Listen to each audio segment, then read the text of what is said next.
Okay. All Ghillied Up changed Call of Duty forever. The art of the level. I can make this like Metal Gear Solid style. I can make this like the best stealth mission in a Call of Duty game. And honestly, it was the best stealth level in the Call of Duty history. All right. I remember this level. This, when it came out, this was the coolest fucking level ever. And without telling anybody, because I knew they were going to try to stop me, that's what I tried to do. There's pockets of radiation all over this area. If you absorb too much, you're a dead man. Developer Infinity Ward changed first-person shooters forever when it launched Call of Duty 4 Modern Warfare in 2007. You can say what you want about Call of Duty multiplayer, but goddamn, the single player for Call of Duty was like a movie. All right, you are the center of attention. You are the action hero. You are the superhero. You're the power fantasy. You're the action super guy. All right, that felt awesome, and that's okay. You can complain that it was in general kind of easy. All you do is go from point A to point B, and then that's it. Go to the next mission. But oh my god, it felt good. Set on the front lines of a politically murky war, its adrenaline-fueled action set pieces redefined campaign design for an entire generation. But while levels like Crew Expendable and Charlie Don't Surf channeled the trademark intensity of Call of Duty's World War II days, one mission set the series rulebook ablaze and threw it out the window. It was called All Ghillied Up. Unfolding amongst the ghostly remains of post-Chernobyl Pripyat, All Ghillied Up is a sniper mission that embraces patience and precision. Its Metal Gear Solid-inspired stealth sensibilities mark a significant shift in gears not just for Modern Warfare's story, but for the entire Call of Duty franchise. So I never, up until this point, I never played like any Metal Gear Solid. I wasn't really familiar with that like stealth action. Like I played Splinter Cell, but Splinter Cell was like wholly stealth. This was taking an action shooter or arcade action shooter and sticking a random stealth level in there and having it work. This was awesome. To find out how All Ghillied Up was put together, IGN spoke to designer Mohamed Alavi, who created the mission alongside colleagues at Infinity Ward. Dang. With his insight, we examine how All Ghillied Up makes use of custom artificial intelligence, combat puzzles, and tense scripted sequences to create a heart-stopping mission behind enemy lines. My god, this was the most heart-pounding moment right here, where guys are walking right near you, and this is like the pinnacle of like United States Marine or whatever branch, like you're the stealth sniper guy. All right, this was epic. This is Art of the Level.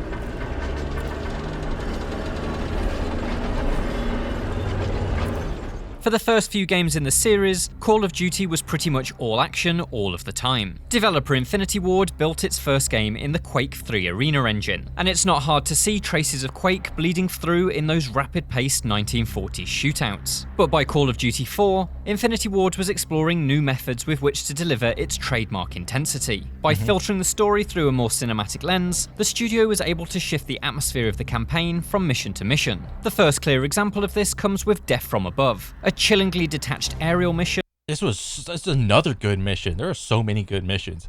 Honestly, you know how like everyone does their little Call of Duty tier list with, like S tier, A, B, C, D, and so on and so forth, of like either like the game in like as a whole, or like maybe it's just the multiplayer aspect. Like, where's the tier list of all the missions? Like, you take a game and you divide up all the missions like at the bottom of like a tier list or whatever, and it's like, bro, some of these missions are like just awesome. They're just like flowing with like, maybe it's just nostalgia. But like for this mission, Death from Above, playing a completely emotionally detached like just gunner, like you're like way up high in an AC-130 at night, and like everything's like thermal or whatever, like in like here, and then you're just switching between like all three types of guns. Like you have like the machine gun, then you have like your, I don't know what kind of, like 40 millimeter bullets or whatever, and then you have like the 105, like it's like an explosion that you shoot or whatever, and it's crazy because like whenever you shoot that big ass explosion thing, you can see like the bodies, like they're little thermal, they just ragdoll, and it's just like whoa. Witnessed entirely through the monochrome targeting display of an AC-130 gunship. But it's Modern Warfare's 13th mission that would truly change the series forever. Chernobyl, Christmas for the bad guys. Even a decade later, a lot of them still used it to get their hands on nuclear material.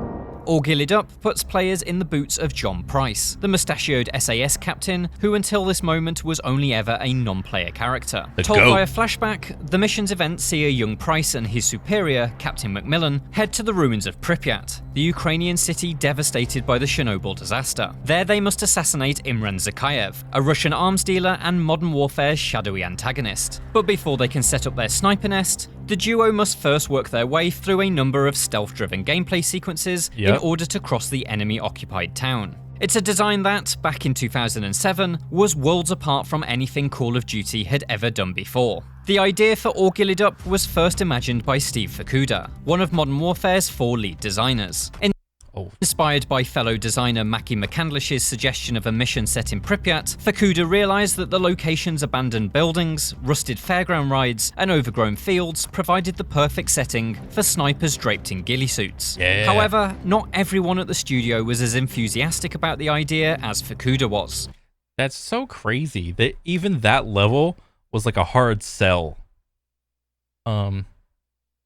That's kind of disappointing. It wasn't an easier sell. Like, that was like a great freaking level. Like, I don't know. Maybe just the idea of trying to incorporate some sort of stealth into the game was kind of just like, it's too much work. Nah. Maybe that was the case, but like, goddamn, that was a good ass level. Nobody thought it was cool, including myself. I always liked the more like bombastic missions, and this was like the opposite of that. I was finishing up Cargo Ship. Bro, but the bombastic, it's like level after level of bombastic, all right? I'm getting too bombastic, all right? It's not even a word, but it's like, you know, like in a song, there's like a solo part, you know, with like all the bombasticness or whatever. It's like, there's too much of that, and there was never any like slow stealth action levels up until this point. So, I mean, yeah, you can only say like, oh, you know, more action, more explosions, more guns, bullets and flying everywhere, more grenades, more tanks, and so on and so forth. But like, this is like a whole like area that you're just skipping out on. And he couldn't find anybody who wanted to make this level. Thankfully, Fukuda had a killer pitch that would convince Alavi to take on the project. He's like, you're walking in a field, you come up to a bush, and you like see 2 guys pass the bush. You like raise your gun, you're about to take a shot, and the bush turns to you and goes, hold up. Follow me and keep low. And that's all he said, and I was like, I'm in. Bro, if that was all it was, then holy shit. Oh my god, that's a great sell. The bush walks up, kneels up, turns around, says, let's get him. Oh my god. That's so good. Weapons free. Bridge secure. Hold your fire. In direct contrast to Alavi's previous work, the explosive Crew Expendable, this was going to be the series' first genuine stealth level. And to achieve that, Alavi would have to pick apart the very fundamentals of Call of Duty. For a series that had trained players to shoot at targets with impunity, Or Ghillied Up would demand that players move their finger off the trigger. Yeah. 4 tangos inside. Don't even think about it. The key was, in the very, very, very beginning, I had to set a tone. So that very beginning part was like very intentionally slow, very intentionally like... Bro, it's like, am I in the way? Yeah, I'm in the way. But he's like down here or whatever. Somber, the music was somber, and he very like calmly gets up to kind of show you like, that's what you look like. So Yeah. like, you're completely invisible if you're not moving. We went through a lot of very custom animations for Macmillan at the very beginning, right? Yeah. Slowly walks up there, he's like, hold up. A lot more than any other Call of Duty mission normally. But it was all Damn to right. just set the mood, set the tone, to like basically tell the player like, hey, slow down, hey, watch me, hey, watch me, hey, watch me. Call of Duty has always used a friendly character to coax players from objective to objective, but All Ghillied Up casts Captain Macmillan as your indisputable senior. His tone of voice and custom animations make it clear he's not to be trifled with. He'll tell you when to shoot, when to crouch, when to run, and you'll follow along willingly. This helps disguise the tightly scripted nature of the level, and guides you through its consecutive sequences at an exact pace. I mean, there's gonna be like some people that are just like, oh, it's like very hand-holdy and whatnot. But I think like at the time it was fine. Like it really was fine, because like a lot of the time in games, if there's ever like a class, or like if you're playing like an RPG and there's like a class with like companions or pets or minions or something like that, a lot of the times people just choose the class with like the pets. All right, so in this sense, you know, it's like you got your senior there, and essentially he's just like a pet or whatever. You know, you're doing this thing with at least one other person, because for the most part, I mean, I played this with like just, you know, by myself or whatever. So I don't know. I think the hand holding was fine. That's a bloody conviction out there. So All Ghillied Up was going to be a sneaking mission, quiet, restrained. Just that fact alone introduced a huge amount of complexity into the project. Alavi was faced with a simple truth.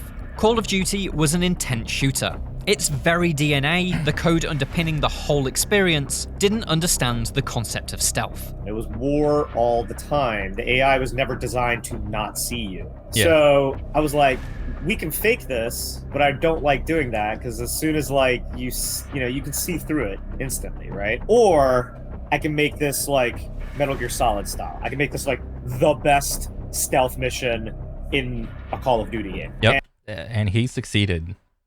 And without telling anybody, because I knew they were going to try to stop me, that's what I tried to do. I'm like, I'm not an AI programmer. I'm not a programmer. You know what I mean? But like, I went to our AI programmer and I basically sat down and was like, all right, how can I make the AI not see me? And he was like, you can't. And I was like, there's got to be something. So basically, like, he gave me the ability to shorten the view cone. So I hard-coded it where, like, if you're standing up, the enemy's view cones are standard. Yeah, and that is completely fine. So like if you're standing up, you know, and this kind of falls in line with the whole, you need to give some leeway to the player to like mess up and whatever, because like if this was like real life and you see like it's really easy to see like a ghillie suit even in real life or whatever.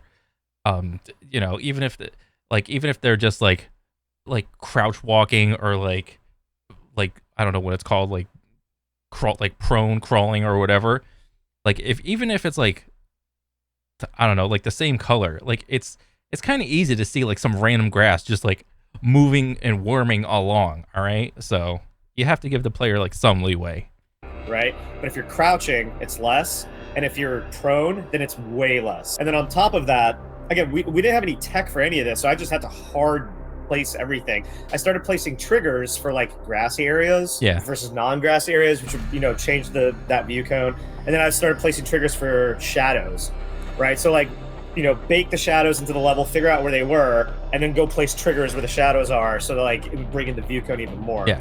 So like it didn't take long, you know, after you play Call of Duty for a while, at least the single player, you start to realize that enemies don't spawn unless you go past like some sort of like invisible tripwire. Because like you'll go through an area, kill everybody, and then there'll be nobody spawning. And then the second you like walk past like a certain point, depending on the difficulty, the guys just pour out of like every which way. You know, if there's a window, they're pouring out the window. They're pulling out the like random cars, side roads, broken buildings and whatnot. They're coming from like infinitely respawning out of the burning building in like the way background or whatever. So it's very tripwire based. What started out as like just a couple simple things ballooned into like almost 20,000 lines of poorly written script that like literally took me, I want to say, 2 months. The script may have been poor, but only one thing mattered. It worked. The enemy Russian troops were quite literally blind to the player crawling just inches away from their ankles, and that was the first step in creating a heart-pounding stealth experience. The next was to craft a sequence that would have players holding their breath along with their character. Get down now. Okay, well, what if you're in this situation that in any other terms you'd just be dead, 100% dead. There's no way you and this other guy with 2 sniper rifles can take on an entire army, right? That's coming straight for you. Well, what if you can just lay in the grass and they just don't see you and just be still? This was the coolest point in this mission, because even if you're prone and you push forward a little bit and the guys are right there, they will see you, even more so if you're playing on veteran or something like that or whatever. And what's funny is you can actually get ran over by this tank over here. If you prone in the wrong place, and then if you try to adjust, the guys will see you. So you kind of have to go through it a little bit, but yeah. Which was the cool idea, but then the hard part was making that actually fun, right?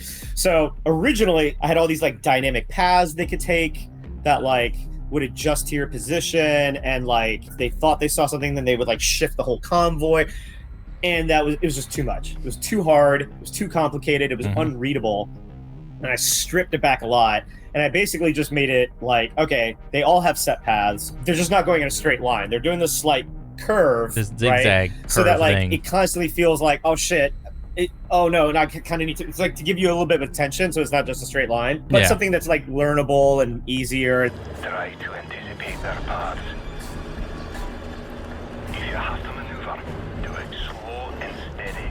I'm obviously faking a bunch of stuff there, right? Yeah. I'm bringing their view cone to 0 basically, so they can walk right on top of you. The only difference is I added there that if you turn, then their view cone opens up to give you that feeling of okay, I've got to move slowly. I've got to turn slowly. You know what I mean? It's literally only for that section, but it feels innate. It feels like it makes sense, so it doesn't really need to be taught. Hiding in the grass and not moving a muscle while enemies walk by is one of all Ghillied Up's most recognizable images. But this is also a mission that hands you a silenced rifle and challenges you to become an elite sniper. It's when the safety catch is flicked off that the level unlocks what has become a Call of Duty hallmark: synchronized sniping. Yeah. So another fact, well, whatever. Before I played this level, a couple years before, I think it was in maybe 5th grade or something, or maybe somewhere around middle school or something. We had a visit or not a visitor. We had a, I don't know, meet the police day or something like that, or meet the SWAT team or something. And as a little kid, it is insanely cool to see police officers all suited out or whatever. They don't even have to bring the guns, just being in uniform and seeing all the bulletproof equipment and whatnot. They bring the dog around and everything. And then I think one of the times they had one guy bring out their ghillie suit or whatever. I don't know why they had one. I don't remember exactly, but the dude had a ghillie suit, and what they did is they had all the kids stand at the home plate on a baseball field, because it was what was it? It was a baseball field, and then but past a certain point, it was just woods or whatever. So they asked all the kids to stand at home plate, and then they asked all the little kids to turn around. So okay, we all turn around, and then they had the ghillie suit guy suit up and walk out and just lie down in the grass somewhere. And then he was okay, you guys ready? Turn around. And as a little kid, he's okay, go try to find the ghillie suit guy. And we all walked out there, because there's a point where the grass is mowed, and then they just stop mowing the grass, and then okay, there's woods. Nobody could find the ghillie suit dude or whatever, and it happened at noon or something, or 1 or 2 or something like that. I don't remember.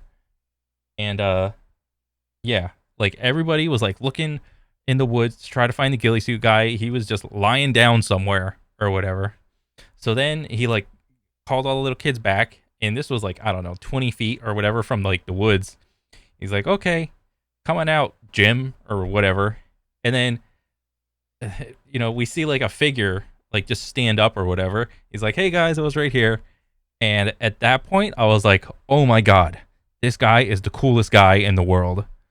So I had those vibes running through my head when I played this level. Good night. So what happened was actually in that very first encounter, I had McMillan not shoot the second guy, but it felt terrible because like if you're like beelined on this one dude, you're putting all your focus in on him, and you're trying to get to the other guy, and if he just starts firing his loud AK, then you feel cheated, right? The answer was to have McMillan observe your every shot and clean up if things went wrong. Players who instantly grasp the stealth sensibilities of the mission will wait for the soldiers to separate and look away from each other before taking them out one at a time. But McMillan works as a safety net. If the second guy sees your shot, he's dead before he can even raise his gun. This keeps the mission flowing, and creates an authentic sense of teamwork between you and your partner. Considering how synchronized sniping has become the iconic image of all Ghillied Up, it's actually used pretty infrequently. The best example of it comes at the mission's midway point, in a sequence in which you must cleanly dispatch 4 enemies. As with all the best stealth encounters, this is a lethal puzzle to be solved. It was like 2 guys right next to each other, and like they're kind of walking, and then they face away, and like that's your opening. And then the second one by the pond where they're throwing the bodies away. Now you got 4 guys, right? And there's 2 throwing the bodies away and there's 2 walking. There's a puzzle. It's like, do I shoot immediately because I'm probably going to alert all 4 of them? Or do I like wait for them to come by? And obviously like McMillan's like giving you some advice, but he leaves it up to you. Taking him out without alerting the rest isn't going to be easy. But then again, neither is sneaking past them. Your call. Player choice is not something. Yeah, I just shot and killed them all. I didn't bother sneaking by. I guess if I played this again, I probably could try that, because I've never seen any of the animations or whatever, the chatter past that point, because I just shot and killed everybody real quick. Something typically associated with Call of Duty campaigns. But all Ghillied Up, a mission that seems practically on rails from a distance, is actually surprisingly malleable. Many scenarios across the level can be solved in multiple ways, and the script will even acknowledge and respond to your actions. Bloody hell, the lookout's gonna see the body. So basically, I will say this, I will never make a stealth mission again. Because what started off as like I want this to feel right, turned into I need to account for every goddamn situation. So yeah, like what if you shoot the helicopter? Well, it's gonna look dumb if it just goes by. Well, it's also gonna feel bad if it's an insta-kill, so I'll just throw some rockets in here and well, now I gotta make the roof explodable. So I have to spend a week making the roof explodable. Bro, I had no idea that you could shoot the chopper down. I always just like got in a house and just, let it fly over. It rattles the roof, dust falls down, and I was like, oh my God. I just brute forced everything, to be honest, you know what I mean? But like, I did it because like I wanted you to be able to be like, can I do this? And the answer is like, yes you can. In most cases, all Ghillied Up rewards your curiosity. Letting the player have multiple ways to do like a solution to like a mission or a puzzle or something always is going to feel better for the player. You can destroy the helicopter, you can sneak by without shooting, you can go all guns blazing, and you can disobey orders. But there is one moment in which, should you defy McMillan, your choice comes back to bite you. Stop. Puppy. Leave it alone. It's a wild dog. Yeah, I mean, that was super gamey, but like, I didn't care. I just thought it was funny. I was like, you deserve to, you deserve to get to like have the hounds of hell attack you and you shoot this dog. Oh yeah, I remember this part. I don't remember. Did the dogs spawn like infinitely or whatever? I think the first time I like got up to that checkpoint or whatever, I shot the dog, and then I guess he called it the hounds of hell or whatever. And yeah, I was just not prepared for that. But there was a bit of research that went into that, you know what I mean? Like, we'd learned that, like, there were, like, a bunch of feral dogs that, like, had somehow survived the radiation and, like, started hunting in packs. What?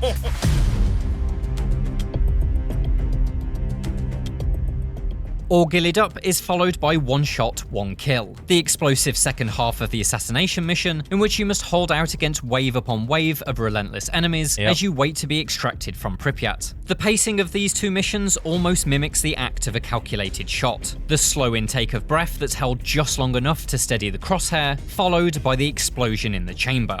This careful attention to pacing can also be seen within All Ghillied Up itself, which weaves between slower moments of Predator-like confidence and hurried dashes to new hiding spots. But, as with almost everything in game design, this masterful pacing didn't come out of a Larvae's head fully formed. Working on that level actually taught me a lot about like how important pacing is, right? Not just inside of a level, but like across the game as a whole. The first mistake I made was putting way too many enemies in the level, and you had no breathers in between, right? But I realized that like it didn't feel good, and like I needed these like moments to like kind of just like both rejoice in doing so well or getting out of a hairy situation, but also just like kind of reset so I could reset the tension again. Yeah. And I was like, okay, well, you've gone through this whole mission like with your ghillie suit, right? Well, what if I take that away from you? What if you can't hide in the grass anymore, right? Like, can we still do something fun there? Can we still do something with like high tension? With no way around and no grass to hide in, you must use your enemy's own trucks as cover and cross to the other side unseen. It's a moment that forces you to break every rule you've learned so far. And I'm like, well, there's this big convoy, and I'm like, and there's no grass. I want to do the same thing I did last time, but I want to make it like amped up and more exciting, and like basically that it's the opposite. It's like not you moving slowly, it's you hauling ass and praying for God. It's just like, it's just that. It's just like, how can I make this section different and interesting from the last, but still stick to the theme? Yeah, because like, what was it? In the second half of the level, he took all the grass away, and you're moving through like buildings, like this broken down city. Like he said, there's roads, dirt roads instead of grassy plains around. There's like a convoy rolling through or whatever, and you got to find like the stealthy path or whatever. Just wait here a moment. When they leave, crawl out and stay low. This almost suicidal Hail Mary is the heart-stopping final hurdle. After such a tense and focused journey through enemy-occupied territory, the closing moments of All Ghillied Up give you time to regain your composure as you make your way through a maze of abandoned buildings completely devoid of enemies. What happened was I had originally put enemies in there, but quite frankly, I couldn't get it to work because the beginning of the level is all outdoors, and I had like scripted all the AI to work with that super well. So by the time I got inside, like, it wasn't really great. And also, you're in a ghillie suit. It doesn't really make sense to like be able to like be in cover. And I didn't want to change the feeling of the level yet, because I knew the next one, the one that Mackie made, which was One Shot, One Kill, was basically turned on its head. It's like full on action level. Right? Yeah. Honestly, like, I wouldn't even have guessed like there were supposed to be enemies in that building or whatever, because it kind of still fits the vibe of the whole All Ghillied Up level in general. You're sneaking around, and in so doing that, there's gonna be random ass buildings with just nobody in there. All right, so I mean, would it have been nice to put the AI in there? Yeah, I mean, maybe. But like at the end of the day, what were you gonna end up doing anyway? You're just gonna like sit there and like wall peek everything, with like the stealth sniper. So I don't know. I think it was way more. It was a cooler feeling, like just popping up out of the grass or like peeking off the side of a tree or a bush or whatever and killing guys like that way, as opposed to peeking out the side of a wall. I mean, you do that for the most part of Call of Duty anyway. Right. I was like, that's doing its own thing. So I was like, you know what? Everybody's expecting something to happen. I bet I could just pull tension with music and dialogue, and I feel like it worked out. The execution of pacing and tension across the duration of All Ghillied Up is the secret to its success. While the custom artificial intelligence is the vital technology that makes the entire mission possible, it's the careful and deliberate positioning of enemies, cover, and scripted scenarios that make it an all-time classic. By forcing players to slow down, take precautions, and consider each and every shot, it succeeds in being a memorable high point of not just Modern Warfare, but the entire Call of Duty series. As a result of All Ghillied Up's success, most subsequent games in the franchise feature a stealth-focused mission. Yeah. Synchronized sniper shots have become as much a part of the Modern Warfare series DNA as Captain Price's bushy mustache. But the mission's legacy is more than just stealth. Along with Call of Duty 4's other experimental approaches, it helps steer the future of the series to what it's been for a decade now. A globe-hopping collection of concept missions built around an ever-changing array of novelties. Yeah, but I then again, I think it's different nowadays. Like, yeah, like the levels of like the single player Call of Duty nowadays are like they're not bad, but like it depends on who your audience, like who you trying to sell like the game to. Are you trying to sell the game to like a new person that's never played Call of Duty? Then yeah, all the missions for like modern COD are gonna feel really good. But if you're trying to sell them to like someone that's played a lot of the campaign missions already from like all the older Call of Duties, then it kind of feels like copy paste for the most part, but not so much in like a direct way, because you know some of the levels, like it's like the stealth level, you know, all Ghillied up, comparing it to like was it Modern Warfare 2019? I think there was like a stealth level, you know, you got your green night vision and you just go through like, what was it, like a house or like a small building or whatever, and there's like terrorists in there that are like covering themselves up with like women and children and like all that shit and whatever. So like, yeah, it's still like the stealth mission, but sometimes they were able to like change it up to where it wasn't like a direct copy paste or whatever. Like I don't think, to my knowledge, I don't think they ever did like another ghillie suit level, like ghillie suit sniper level anymore. So all things considered, it's not hyperbole to say that all Ghillied Up changed Call of Duty forever. Beautiful. Move out. Thank you for watching this episode of Art of the Level. For more insights on your favourite levels from the people who made them, take a look at our breakdowns of Titanfall 2's Into the Abyss and Alien Isolation's The Quarantine. Nice. Yeah, this is a good ass video. Like just going back and checking out like that single level and like who made it. Yeah, like definitely best COD mission ever for sure, dude. Like it was so worth it. And like if you haven't played it, like it is definitely worth it to like go pick it up and try it out or whatever. Or if you think it's just nostalgia vibes. Either way, I thought it was good. But yeah, that's pretty much it. All right, take it easy, guys. See you on the next one. Later.